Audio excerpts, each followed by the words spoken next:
Quelles sont tes racines et tes fondations? Mes racines et mes fondations. Alors moi, je suis issue d'une famille donc nombreuse. Voilà. Mon père avait 7 frères et sœurs. Très jeune, c'était l'aîné, donc très jeune, il s'est engagé dans l'armée pour pouvoir sortir en fait de, son, de son milieu social, pas défavorisé, mais modeste, d'accord.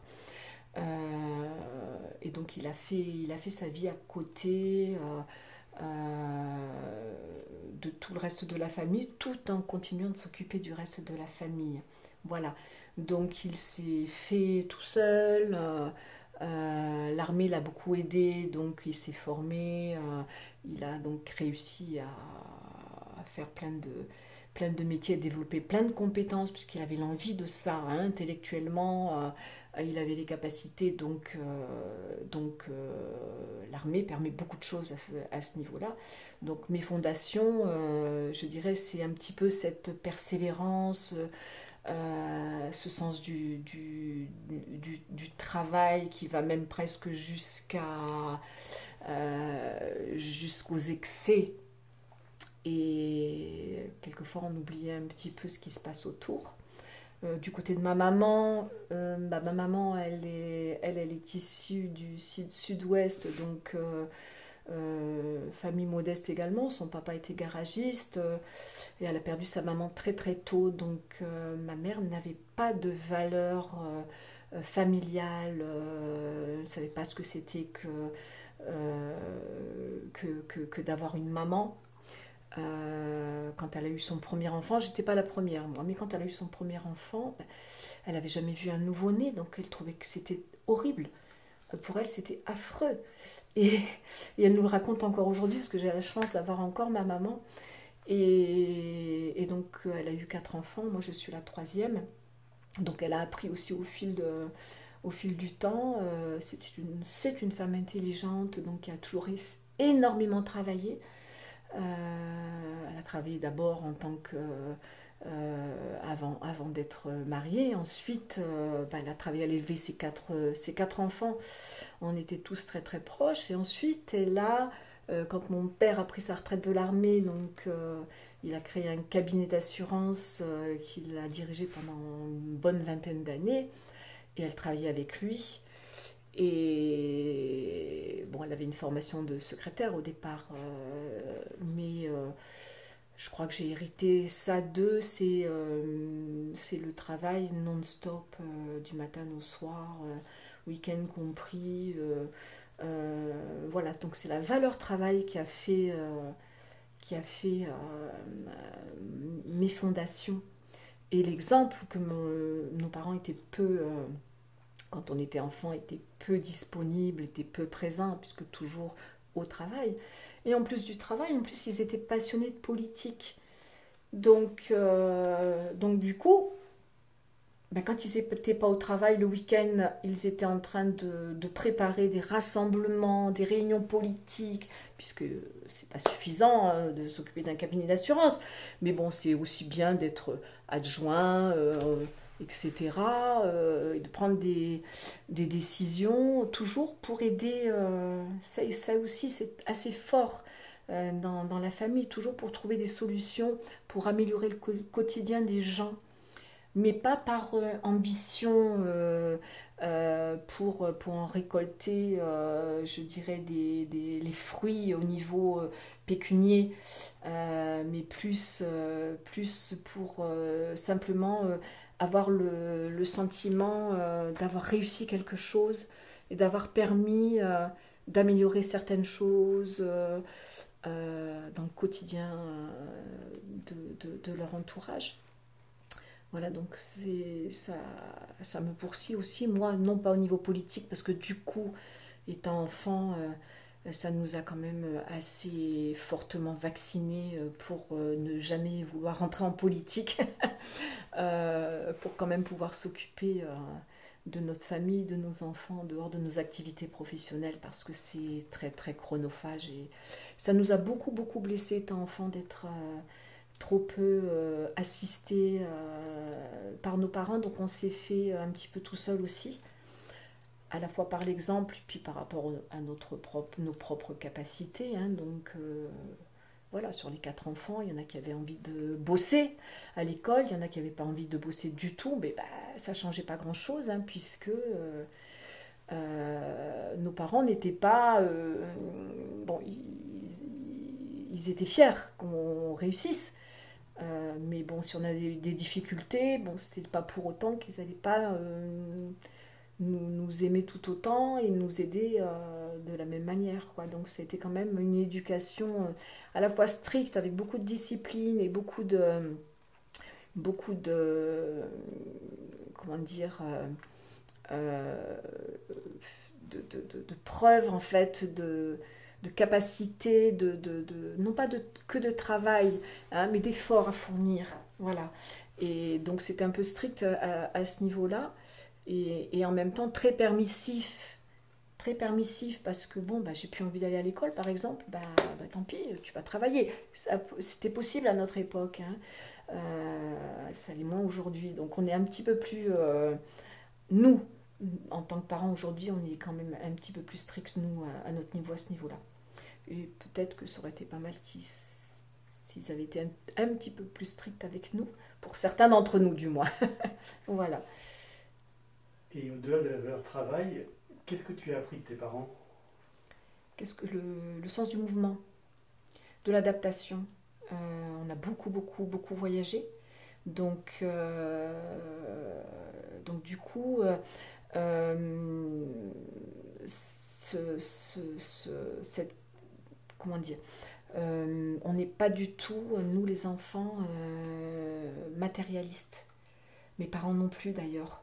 Avoir besoin de posséder des choses, de vivre dans des endroits et d'y rester, c'était pas du tout dans notre ADN. Donc moi j'ai vécu dans plein d'endroits en France ou ailleurs, et ça nous a permis en fait de nous émanciper sur beaucoup de choses.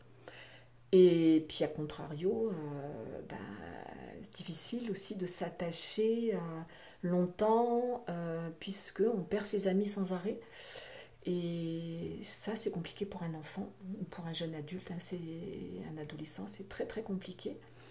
Et ça nous poursuit toute notre vie, hein. Donc dans notre ADN, on a ça aussi en fait, hein. Et quand ton père s'est stabilisé, quand il a pris sa retraite, dans quelle région vous étiez basé? Dans le Pas-de-Calais, donc tout en haut. Alors je dis tout en haut parce que pour beaucoup de gens du sud d'ici, au-dessus d'Avignon, c'est le nord, hein. Donc dans le Grand Nord en fait. Pas très loin du Touquet-Paris-Plage. Donc c'est quand même une région assez très jolie. Avec donc tout près de la côte, avec des grands espaces, beaucoup de verdure. Donc on a vécu là, enfin moi j'ai vécu là donc de mon enfance autour de 10 ans, d'une dizaine d'années, jusqu'à ce que je décide de divorcer, donc jusqu'à la trentaine à peu près. Donc j'ai passé une vingtaine d'années dans cette région. On la connaissait par ailleurs parce que c'était la région natale de mon papa. Mais en même temps, on vadrouillait beaucoup dans le sud, puisque j'avais beaucoup de familles dans le sud, dans la région d'Avignon, etc. De l'autre côté, dans le sud-ouest aussi, avec toute partie de la famille de ma maman. Donc on est parti beaucoup en vacances, tout l'été d'ailleurs dans le sud, avec mes parents se reliaient, hein, et on passait tous nos étés chez nos oncles et tantes ou chez nos grands-parents. Donc ce qui en fait m'a fait comprendre à un certain âge que c'était très compliqué de vivre dans une région où il pleut tout le temps. Hein, une fois, j'ai été interviewée dans une radio là-bas sur place, et l'intervieweur me disait qu'est-ce que vous n'aimez pas dans la région? Je lui dis non, mais c'est le temps. C'est pas possible. Il pleut, j'avais calculé, allez, 8 mois sur 12. Il pleut. Non, mais il pleut vraiment. Voilà. Donc, c'est horrible. C'est horrible parce que c'est la grisaille, c'est la pluie, etc. Donc, nous, quand on descendait dans le sud en vacances, quand on était enfant ou même après, et qu'on remontait, mais pour moi, c'était un déchirement quand il fallait remonter dans le Pas-de-Calais. C'était un vrai déchirement. Il me fallait un mois pour me réadapter. Et très jeune, adolescente ou jeune adulte, je me disais, mais je ne vais pas pouvoir rester vivre là. Je partirai, j'irai vivre dans le sud. Bon, j'y suis aujourd'hui, donc tout va bien. Mais donc les gens d'ici, les gens qui sont nés dans le sud, en Provence, dans le sud de la France, beaucoup ignorent totalement le bonheur que c'est de vivre dans cette région, d'avoir le soleil une bonne partie de l'année, même s'il y a du vent, on s'en fiche, mais alors d'avoir le soleil, mais ça change tout, parce que là-haut, dans le nord de la France, quand vous avez 8 mois de grisaille, eh ben vous devenez neurasthénique. Et vous avez le moral dans les chaussettes, donc c'est plus compliqué. C'est plus compliqué de... Alors du coup, les gens... Après, les gens sont différents, parce que comme ils ne peuvent pas profiter du bonheur d'être à l'extérieur, etc., du coup, leur maison, leur chez-soi est plus chaleureux. Beaucoup plus chaleureux, beaucoup plus... donc il y a vraiment quelque chose qui est complètement différent dans les mentalités, c'est qu'on vous ouvre les portes et on les referme jamais. Donc voilà, ici c'est un petit peu différent, c'est ce que je pourrais reprocher à la région. Et ceux qui ne sont pas de la région véritablement sauront de quoi je parle, c'est que on vous dit oui, oui, viens, viens, viens à la maison, mais on vous invite jamais en fait. Et vous ne pouvez pas rentrer facilement chez les gens parce que la mentalité est différente. Les gens vivent entre eux ici. Ils vivent entre eux, enfin dans le sud, hein, je ne parle pas de Metz, hein, c'est partout pareil. Et c'est plus difficile de rentrer vraiment dans le cœur des gens dans le sud que dans le cœur des gens dans le nord de la France. Ça, je l'ai vécu, ça c'est clair. Quel enfant tu étais, toi? Ah oh non, je ne peux pas répondre à cette question. Non, si jamais mes enfants voient ce reportage, non, non, ils vont se dire non, non, c'est pas possible. Quel enfant j'étais au départ, enfin petite, très, très, très timide. Très timide. Ça ne se voit pas aujourd'hui, hein. Donc j'ai beaucoup travaillé dessus, mais très timide, introvertie. Comme je vous l'ai dit tout à l'heure, beaucoup laissée seule à la maison, donc je m'occupais seule. J'avais une grande sœur, mais elle était trop grande, elle était trop vieille pour moi, elle avait 4 ans de plus, t'imagines. C'est énorme à cet âge-là. Donc, et mes frères, j'en avais un juste au-dessus, un juste en dessous, je faisais que des conneries avec eux, mais c'était pas des jeux de filles en fait. Donc je me suis habituée, moi, à jouer toute seule, à faire mes petites choses toute seule, à me créer mon petit monde. Et je suis un petit peu comme ma maman pour ça. Je suis toujours dans mon monde en fait, beaucoup dans mes rêves. Donc la solitude, ça me va très très bien. Même si j'ai besoin d'avoir du monde aujourd'hui autour de moi, mais j'ai besoin de mes moments de solitude et c'est là que je crée le mieux, le plus facilement. Donc j'étais une enfant très très très renfermée. Et quand j'ai grandi un petit peu et que j'ai commencé à goûter à ce qui se passait dans le monde extérieur, autant aussi bien à l'école que dans la cour de récréation ou dehors, puisqu'on jouait nous énormément dehors, hein, en étant enfant. On était tout le temps dehors, l'été on était dehors du matin au soir. Et donc ce vécu-là, petit à petit, j'ai commencé vraiment à comprendre ce qu'était le monde des adultes, notamment à l'école, et à me révolter. Donc j'étais une enfant révoltée. Donc c'est pour ça que j'ai tendance à dire, il ne faut pas montrer ça à mes enfants, surtout à la plus jeune, parce qu'elle a aussi tendance à être un petit peu comme ça, donc en révolte perpétuelle, parce que le sentiment d'injustice, en fait, nous métamorphose, en fait, nous fait bondir, faire des choses quelquefois qu'il ne faudrait pas faire dans les milieux autorisés, hein, bien pensants, et notamment sur les bancs d'école. Donc voilà. Mais après, avec le recul, ça m'a permis de m'affirmer et puis de faire autre chose que ce qu'on voulait m'obliger à faire en fait. Hein. Puis d'arriver à tenir finalement mes objectifs parce que c'était pas forcément ceux qu'on avait choisis pour moi. Voilà. Quels étaient tes rapports avec ta fratrie? Oh, on était cul et chemise, pardon pour l'expression, mais très très très proche, très proche. On avait entre 1 an et demi et 2 ans d'écart.